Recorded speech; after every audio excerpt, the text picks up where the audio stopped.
Patrick is an artist who splits their time between Los Angeles and London, and we started a conversation about Weedkiller probably about a year and a half ago when I was doing a studio visit. I went to their studio and sort of, as you do in a studio visit, you talk about what are you working on, what are you reading, what's up next for you. And at the time, Patrick was reading and working with a book by a writer named Catherine Lord called The Summer of Her Baldness. And this was a cancer memoir that I myself had read a few years prior, which was really striking to me in its depiction and dealing with cancer from the point of someone who's survived cancer, but really in a kind of unflinching way. Thinking through issues of intimacy, thinking about how the biomedical field is a complicated one in which what it means to be a patient and a subject is oftentimes in conflict with one's own experience of illness. And it is also a really kind of incredible memoir and testament to ideas of eroticism and intimacy and friendship as one is dealing with intensely painful situations. So I sort of was like, oh yes, this text is such an incredible text. I'm so glad that you've picked this up. And it was interesting to me because Patrick is a younger artist, and so it was interesting to me that somebody who was born in 1987 was picking up a work of an artist from a sort of my parents' generation. So there was also something very interesting to me about this cross-generational dialogue that Patrick was interested in having. And then finally, in talking about sort of conceiving of this work, Patrick, who identifies as transgender, and I talked a lot about what it would mean to make a work that dealt with Catherine Lord's memoir, which is a cancer memoir, from the perspective and thinking through various issues of what it means to have a trans body, to have a body that for many trans people is regulated by hormones and other chemicals in order to have a body that corresponds with your gender identity. And thinking through a kind of really complex nexus that I think many of us encounter either personally and intimately every day or in the context of the news in terms of discussions we've had about bathroom usage.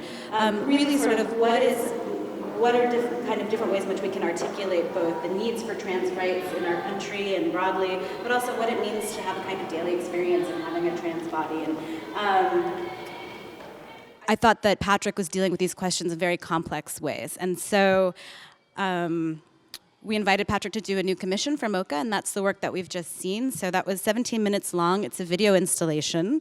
And I just wanted to sort of start by talking about the space, and then I'll kind of dive a little bit deeper, kind of onion-like, into the video itself. So when you first walk into the space, you'll have seen there's this sort of high shine floor. There's a big screen behind you. Some of you may have noticed there's this reflective plexiglass, yellow plexiglass, and then there are these cushions on the floor that you were invited to sit in. And the idea is that the space is really infected with the image. So the image is touching sort of every surface of the space. And this idea of infection and surface is really kind of a key motif throughout the video and the installation as a whole.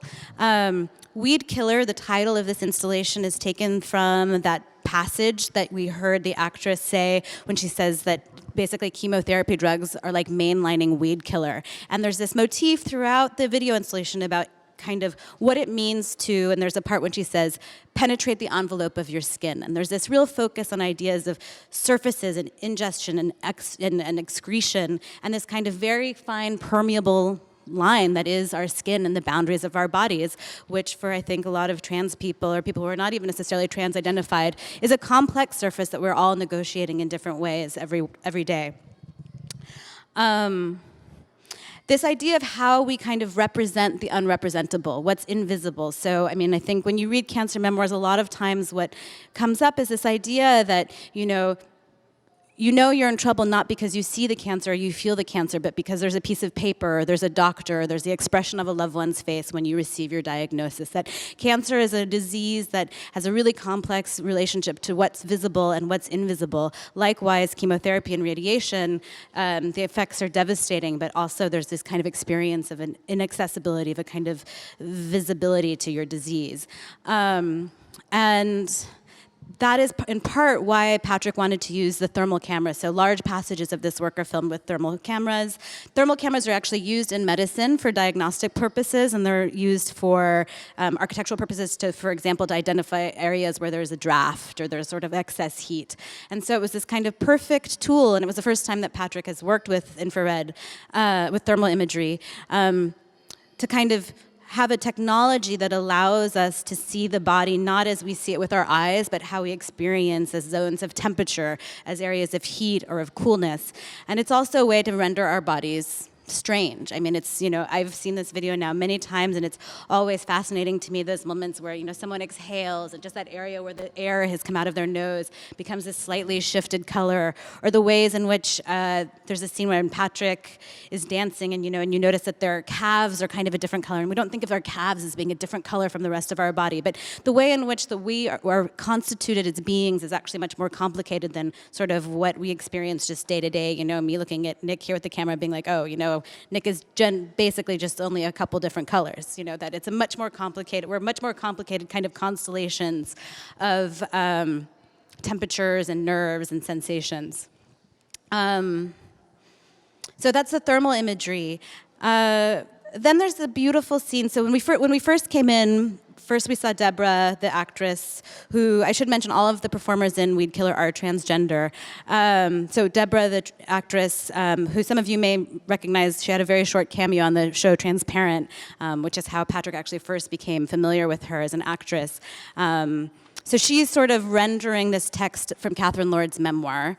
She's sort of not really performing Catherine, but she's sort of anchoring in the kind of whole piece by reciting these different passages from from Summer of Her Baldness. And then Patrick has interspersed that with more surreal or kind of otherworldly sequences, which is what we saw when we first entered into the room, which is this kind of, I call it a duet. It's a duet between Patrick and a cement mixing machine. And again, this is another way of sort of working with almost, not even on the level of metaphor, but really working in a kind of literal way with zones of heat and coolness. So what you see is as Patrick is moving, they throw, I believe, water into the cement mixer. And as you see, what you're seeing as the color changes is the actual kind of cooling down of the cement mixer. And I was very interested in the way in which the cement mixer becomes a kind of proxy for the human body, because in this thinking through of sort of biomedical technologies, I think it's an experience that every single one of us has. Everyone who drives a car or drinks a green drink in this society, like everything is kind of negotiated by transportation, by pollution, by the medicines we take, by various ways in which sort of our biomedical regime touches us in all aspects of our life. And so that for me is this real moment of recognizing the fact that yes, we are human, but we are also thing-like, and thing-like things are also human in some way. The next kind of passage that we saw is the scene in which a performer named Jamie Crew performs in a gay bar. And the inspiration for that scene is a film by a French filmmaker named Claire Denis from a film called I Can't Sleep. And in the Claire Denis film, it's this scene in which a performer is alone in a bar is alone in a bar with a group of men, and he sings this kind of lip sync song and tries to solicit the attention of the people in the room.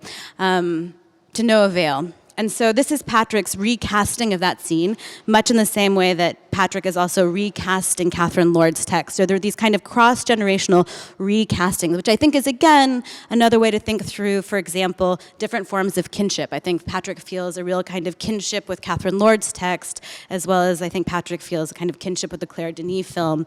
And to really kind of complicate the idea of who's a family, who do I identify with, who am I biologically related to, who am I intellectually related to. So that's another kind of important thread that runs throughout the work.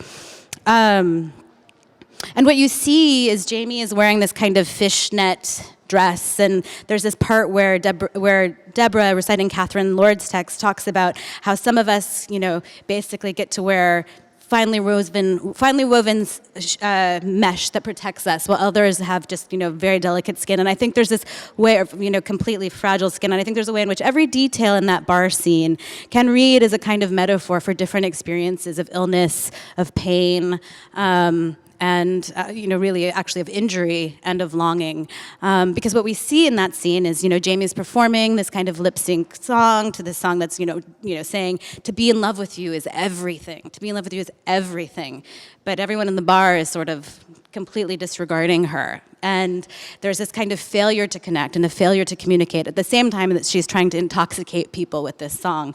And, you know, one of the moments that I think is most poignant is like just when it's supposed to be the kind of climax of the song, right? When it's like the dance jam, when everyone's supposed to be just like dancing on the floor, that's when Patrick cuts it.